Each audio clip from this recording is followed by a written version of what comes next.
right, good morning.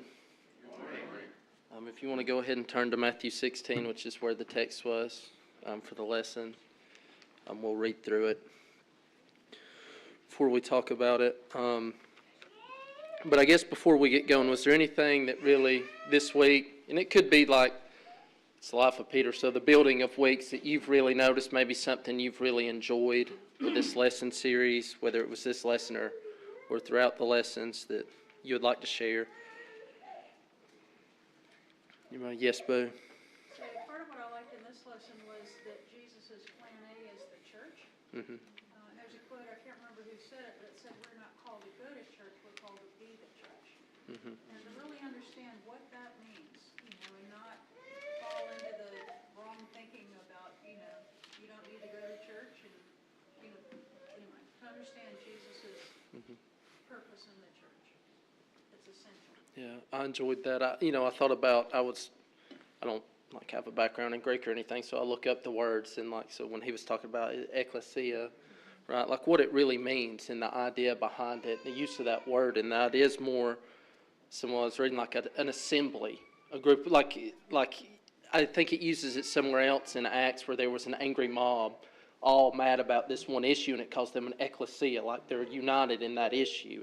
And to be an ecclesia, I will build my assembly, my people. It's the idea that this united group of people. It's not about a building, it's not about some program you run, it's about being united in the Lord, like His assembly, His group of people. And so that's really interesting. As far as you say, we're not called to go to church, but to be the church. Yes.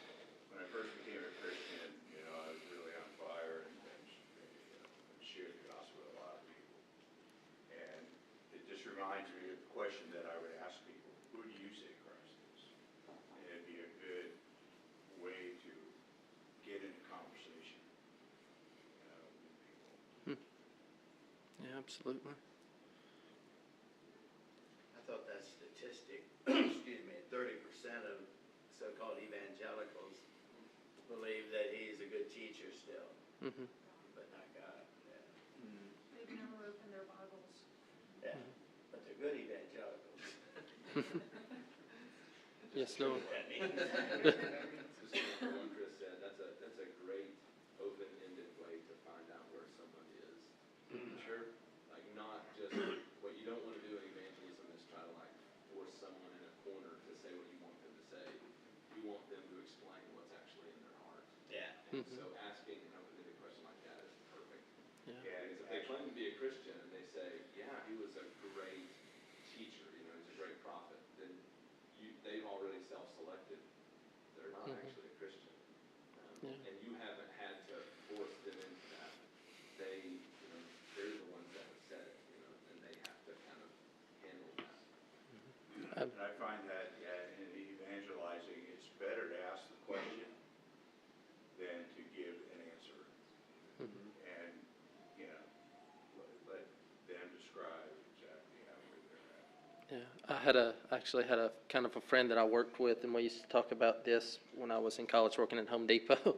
And he was an awesome guy, just really great guy, and had a lot of questions about church and Christ and everything. And somehow we got to that, and he's kind of I'll lump him in with all the others. And he said, with Muhammad, with Vishnu, with all these, he said, and Martin Luther King. And I was like, what?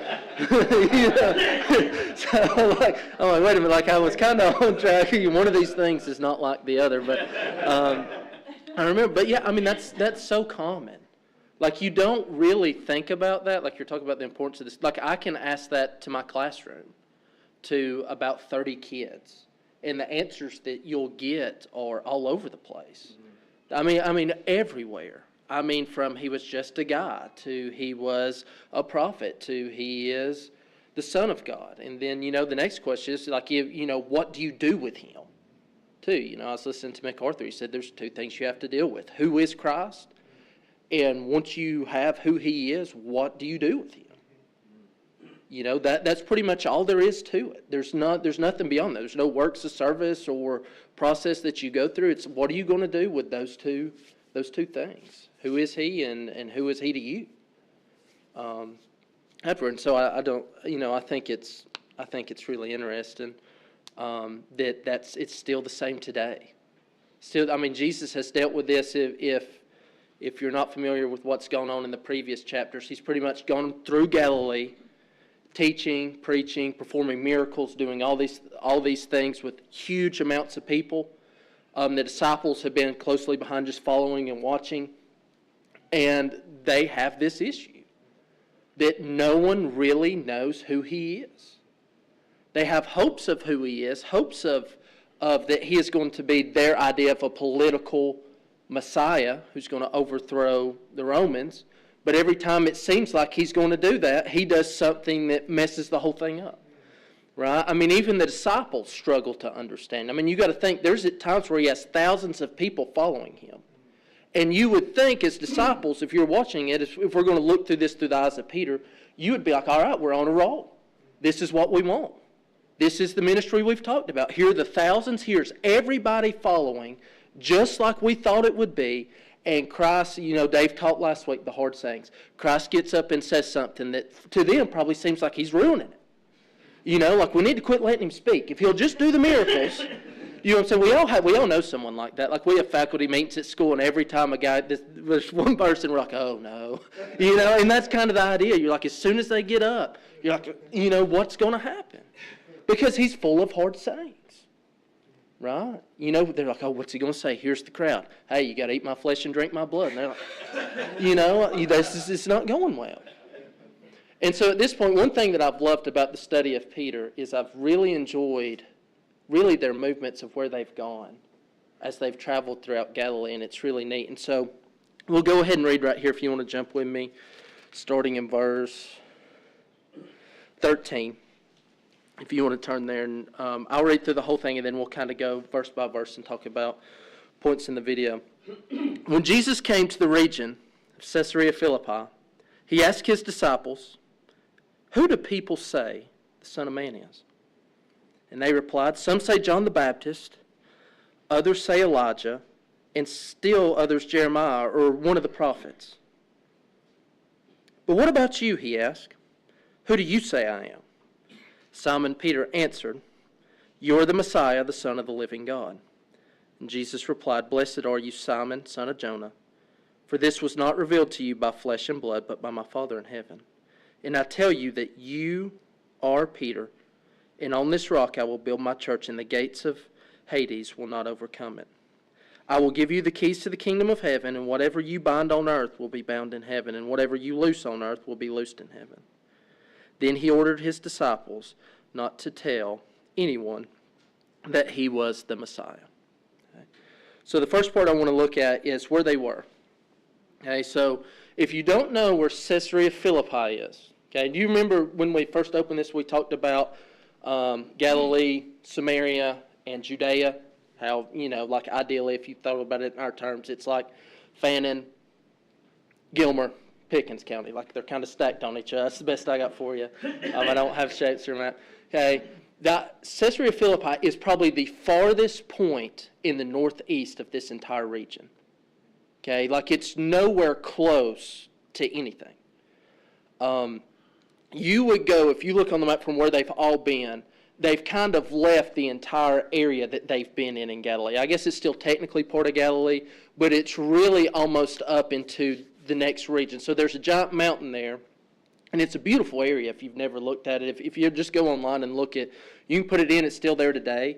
They still have, the ruins of the villages and the places that the disciples and Jesus would have taught and walked. And it's really in the foothills under this giant mountain called Mount Hermon, I think of what it is. And it's a giant mountain.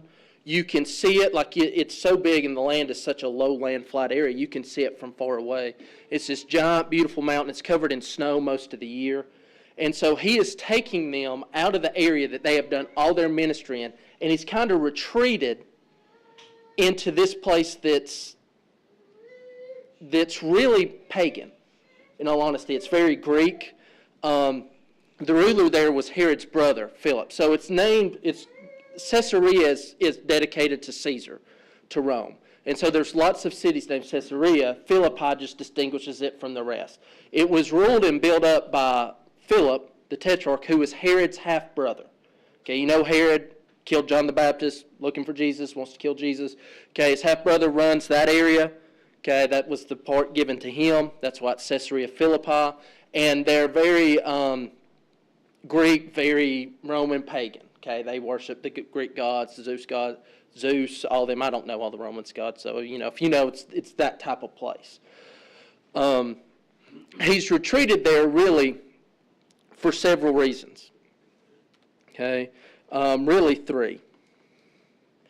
So one, and probably the main one you've seen because he's just left the 4,000, is to get away from all the multitudes who've probably been following him, that want miracles, that want to be fed, that want to be cared for. Okay, that kind of part of the ministry at this point is over. In Jesus' years of teaching, it's done.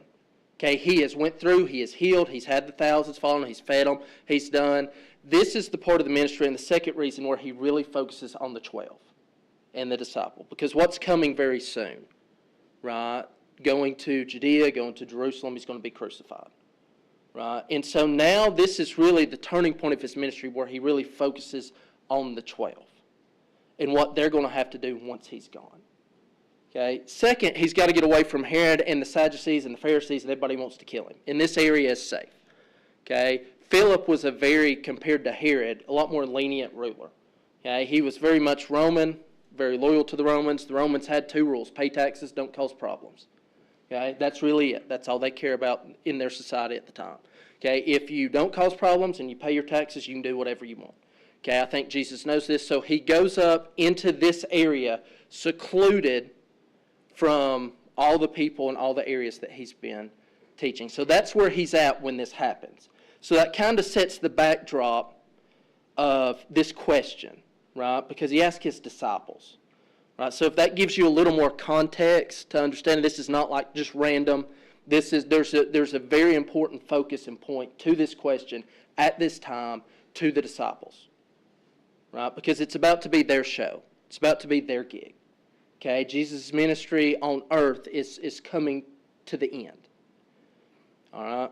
It's also important because this message, this question, and the answer Peter gives should be the most uplifting and hopeful message you could get as a group of people following Christ. Because I want you, what was Christ's answer when Peter says this, right? I will build my church, and the gates of hell will not overcome it. Right? There's no more hopeful message that Christ could ever tell us as a church than that. Because I want you to think about the ministry and what the disciples have been through. When they first came, they met him with John the Baptist. The heavens open up. He's baptized. They're like, oh my gosh, there's something different about this guy. Ministry's great. It's wonderful. He's healing people.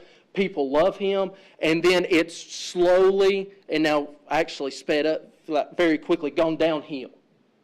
Does that make sense? Everybody wants them dead.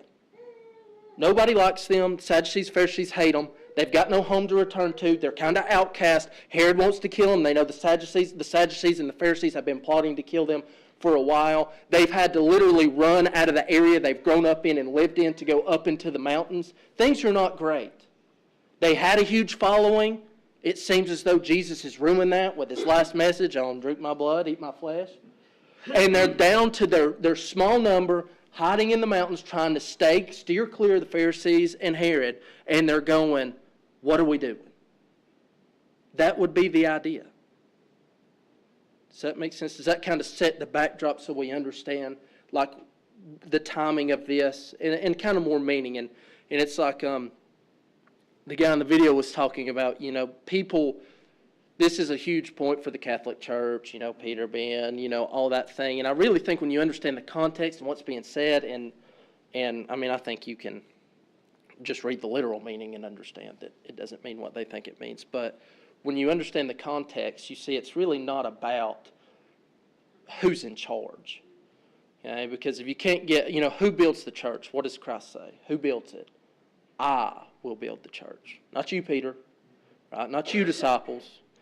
Not Bill. Not the elders. Not me. Not you. Who builds the church? Christ builds the church. Yes, Boo. That's the only thing he ever said he would build.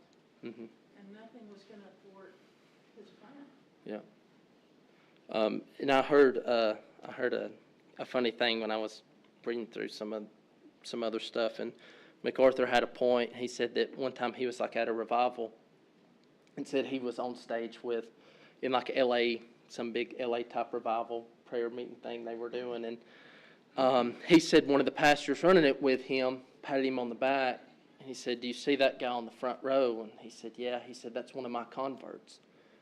And he said, "Oh, that's awesome." And he said, "No, that's the problem. He's one of my converts." Right? He's not the Lord's convert. And he said, the worst thing that we've done in churches today is the focus that we as people build the church. Does that make sense? That's really bad. That's really a bad attitude to have. When MacArthur, he was talking about, and I fully understand it. When I came out of college, you had to go. When you come and teach, they kind of make you coach when you're a young guy. And I had to go to these huge baseball clinics that they'd send us to. Our head coach would take us. And pretty much what you did is it's this big community of people. And anyone who's successful with their program, you would go and ask them, what have you done to build a successful program? And they would swell up with pride, and they would tell you all that they've done. MacArthur was saying, they do that in churches all the time. People go travel, and they go visit, and they talk to mega church pastors, and they talk to people with huge growth, and they're like, what are you doing? How have you built this? And they'll tell you, we do this. Our focus is on people. Our focus is on friendship. Our focus is on community. We're focused on all these things, and we're building it, and we're doing.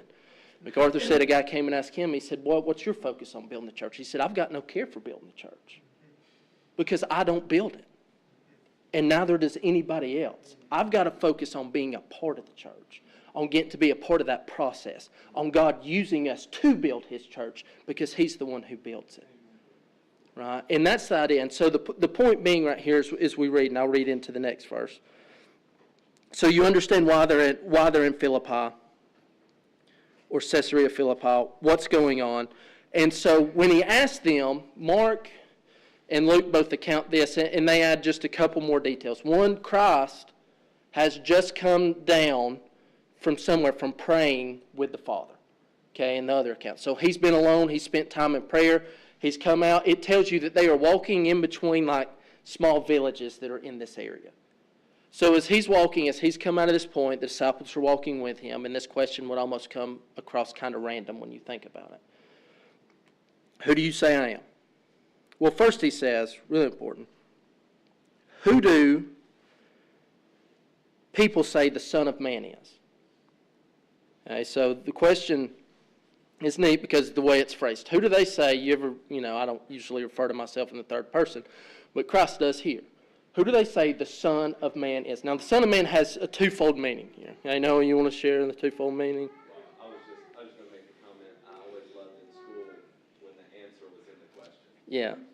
They would give you the answer. I know. That's really what it is. And they would have known this, of course, from the Old Testament, specifically Daniel. Okay, and does everybody here know what like a rhetorical question is? It's when you ask a question that you already know the answer to. So the hard part about, I think, being a disciple is that every question Christ ever asks is a rhetorical question, right? Because he already knows the answer. Like there's never a time that he's really asked a question because he needs to know, right? I mean, he knows everything he's got. Okay? And so it's really interesting to me. I love when you've got to know as a disciple, you'd be like, oh gosh, he's about to ask me a question. Like that's the feeling you have because he already knows. You remember the woman at the well? Hey, where's your husband? Oh, he's out. No, you got 5 of them. Okay? You've had 5 of them, and the one you got now ain't your husband.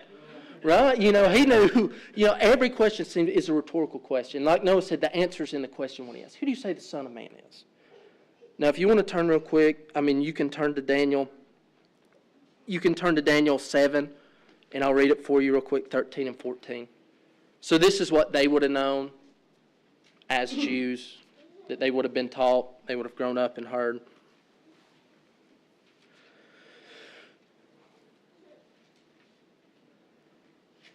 So this is Daniel's vision, chapter 7, verses 13 and 14. It said, I saw in night visions, and behold, with clouds of heaven there came one like a son of man, and he came to the Ancient of Days and was presented before him.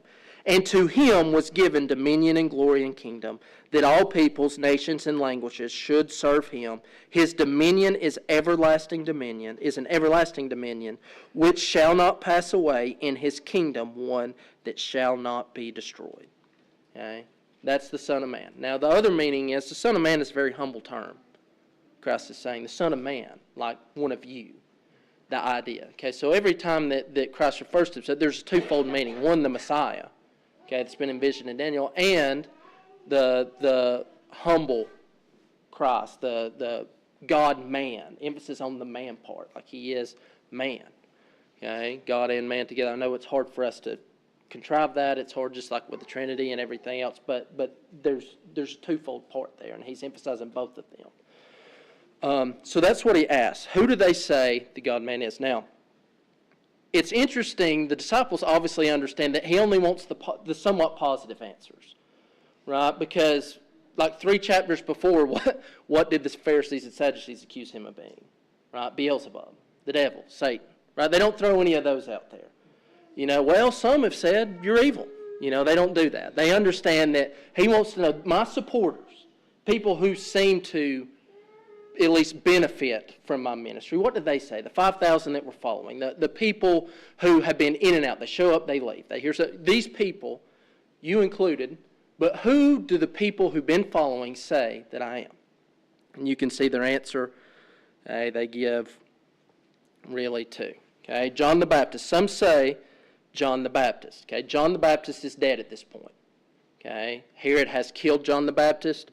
Some people believe that he is John the Baptist come back. Okay, I think even Herod says that in one other place in the Bible. This must be John the Baptist resurrected. Okay, the idea being most Jews believe that you would have gained some type of power from being raised from the dead. Okay, so like if you were raised from the dead, you now probably possess some divine power, which would account for all his miracles and workings. So that's why a lot of people believed he could have been John the Baptist come back. The other is a prophet, specifically Elijah. And you remember in the video the guy said, and I didn't know this, I thought that was interesting, Elijah's promised to have come back. Jews today at the Passover still leave an empty seat for him to come sit with them and eat at Passover. It's really interesting. Jeremiah, they thought he could have been Jeremiah. Any of the prophets come back. I think it's interesting that they think Jeremiah could come back because they really didn't want him when he was here. Like MacArthur said, he said he would come back just to tell you that you still needed to repent for you to throw him back in a pit, send him right back out the door. He said, I can't believe, that they would want Jeremiah to come back. But it's really interesting. So that's what most people think, right? And that's kind of the day, like the evangelical question, who is he? He's a good teacher. He's a prophet. He's a good person. Man, he's changed the world. Right? He goes right up there with Gandhi and Martin Luther King. Martin Luther King, that's where we're at. You know what I'm saying? And I'm not taking anything away from, Martin Luther King. I'm just saying to be compared. I mean, it's foolishness. I mean, it really is. It's foolishness to even compare ministries. Whether you call that a ministry, but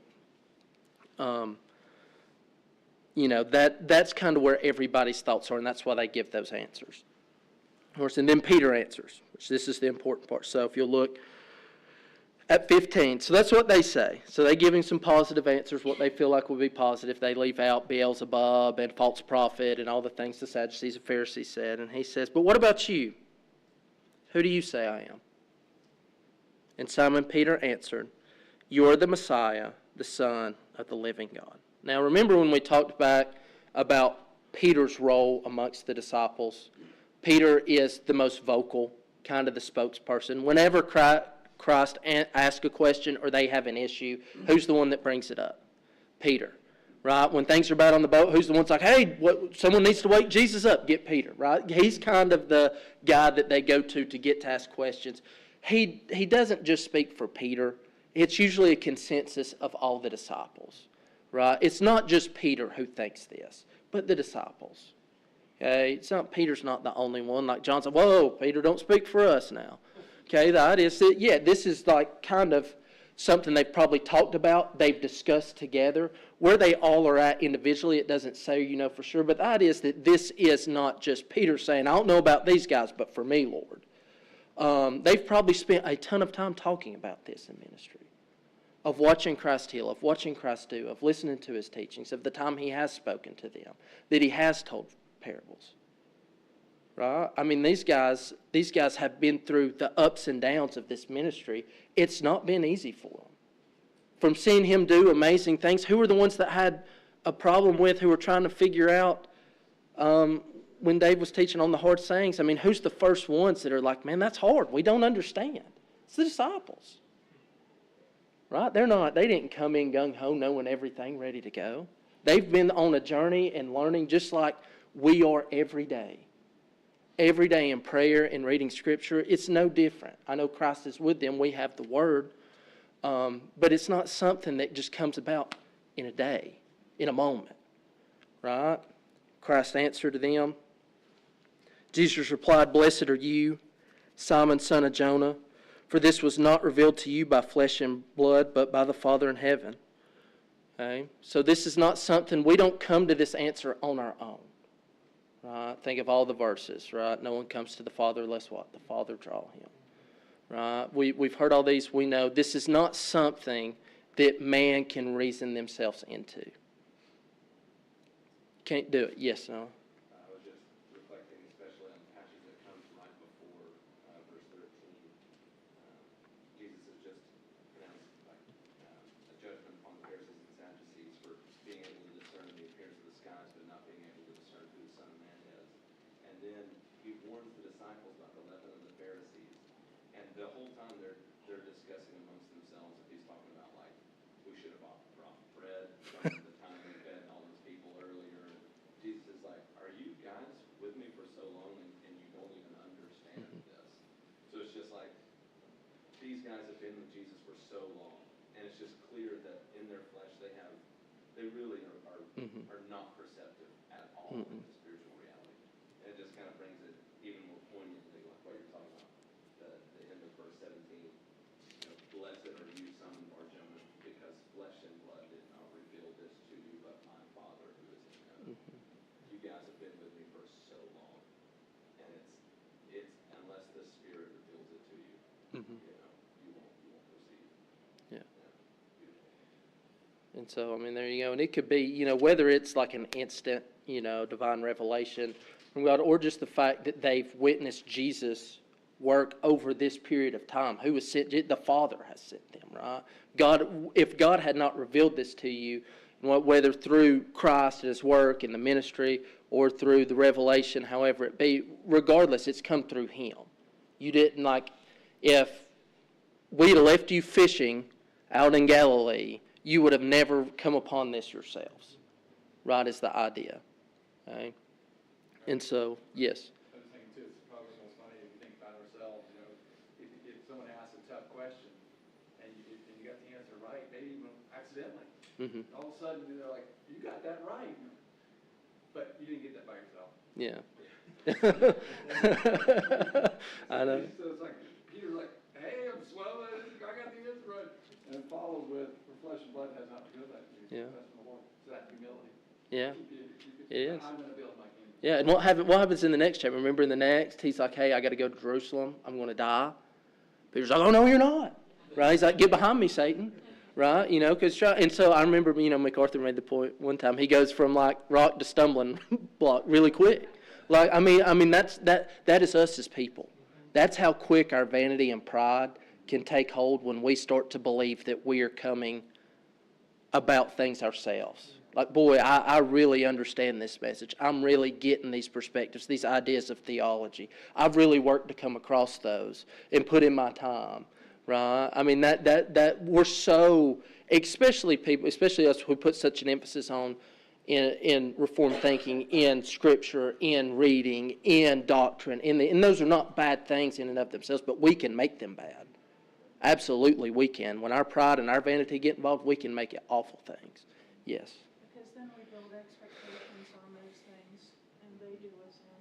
I've said this before, Chuck Swindoll calls Peter the disciple with the foot-shaped mouth.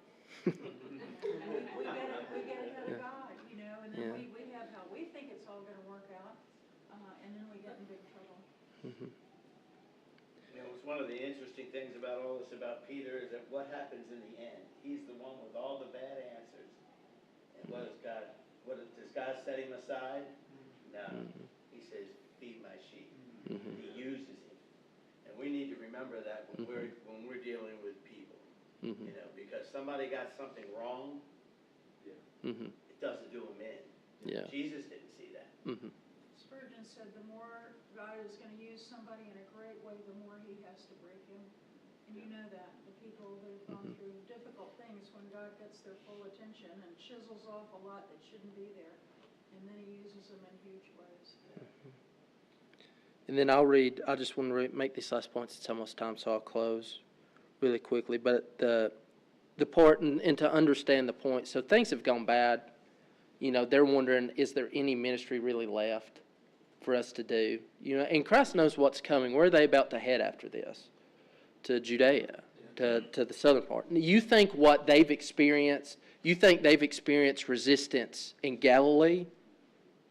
Christ understands, they all understand what it's going to be like once they get closer to Jerusalem. It's going to get even worse. I mean, this is where the top guys are, the best teachers, the people who've benefited the most from this corrupt system are all down there. And if you think the poor guys and the lowly, Sadducees, Pharisees, who are up in Galilee and in Cowtown or whatever they've been in, just wait till you head there. I mean, that's kind of the idea you get. That's the Greek Hellenized area of the poor fishermen. And now you're about to go down to the really educated, the really devout, the real Jews idea, right? They really didn't have a lot of respect for the people in Galilee. They hated the Samaritans, right? And this is where they're going. And Christ is trying to prepare them for what's about to come. Like, you think what you've dealt with here is difficult? Wait till you see. But this is why it's such an encouraging message, right? Is what he's telling Peter, essentially, is it doesn't matter. It doesn't matter how evil and corrupt the world is. Doesn't matter how awful the system is. Doesn't matter if I've got 12 followers or 12,000. Because I'm going to build the church. And that should be hopeful to us. Sometimes I can get discouraged when I look at the world and think, this is the most corrupt, evil world that you could ever really look at when you just sit down and think about all that goes on. And the church, the modern evangelical church, I just say that as a broad term, is just as bad and corrupt. I mean, the idea that there are churches here in America, I want you to think, this is what really, when I think about it, of the prosperity gospel type piece.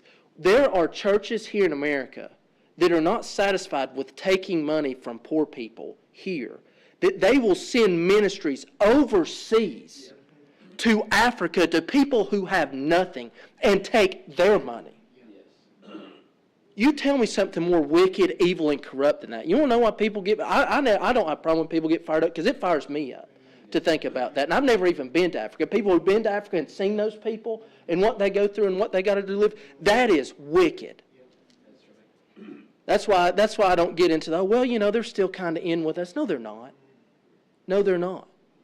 And what Christ is saying is, no matter how bad it gets, even the church, I will always be building my church, my assembly. Don't ever lose hope. Peter, John, because it's going to get bad. Don't you ever lose hope. People here, don't you ever lose hope. It's not our church. It's not Bill's church. It's God's church. He's building it. Christ is building it. I pray that we just get to be a part of it, that we put ourselves in the right place to experience it and be a part of it, but never take the credit that we're building it. And he said, I got 2 verses I want to read real quick and we'll close that make this point. If you'll turn with me to Acts 2 really quick, just to make this point. We talked about ecclesia and the idea that it's more than just a building or a group of people, that it's his specific people, his assembly, his group. This is what he says here. There's 2 places in Acts. If I can get there. Acts 2, I'll start in 47. Right, talking about Christ building the church. That's what he says. I'll start in 46. Day by day, continuing with one mind in the temple and breaking bread from house to house, they were taking their meals together with gladness and sincerity of heart. This is the church. These are the people. And he says, praising God having favor with all the people, and the Lord was adding to their number day by day those who were being saved. Not them, the Lord. The Lord builds the church. In the last place, if you'll turn to 5 in Acts, to even get a better idea, look at 5:14.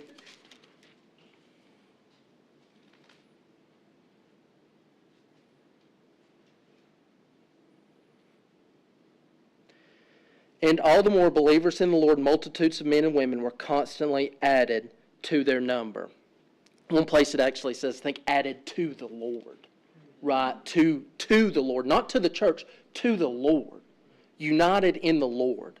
That's really, people say, I liked what the guy, and I'll close with this, what the guy said, you can't quit church.